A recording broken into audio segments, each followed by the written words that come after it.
প্রিয় শিক্ষার্থী, আজ আমরা শিখব ডেসিমেল থেকে অক্টালে কিভাবে রূপান্তর করা যায়।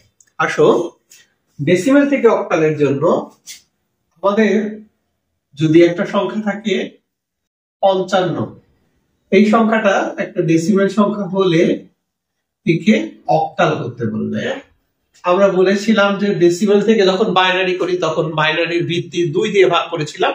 একইভাবে ডেসিমেল থেকে যখন অক্টাল করব তখন 8 দিয়ে ভাগ করে নেব। তো সেক্ষেত্রে আমরা 55 কে যদি আমরা ভাগ করি 8 দিয়ে, তাহলে পারে 8 দিয়ে ভাগ করলে 47, 7 থাকে, এরপরে 8 দিয়ে ভাগ করলে ভাগ করা যায় না, হাতে থাকে 6।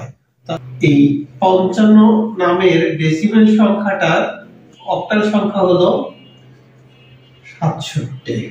আমাদেরকে যদি কখনো বলে যে 35.25, তাহলে এই নাম্বারটাকে যদি আমরা ডেসিমেল নাম্বার থেকে অক্টাল করতে চাই তো কি করতে পারি?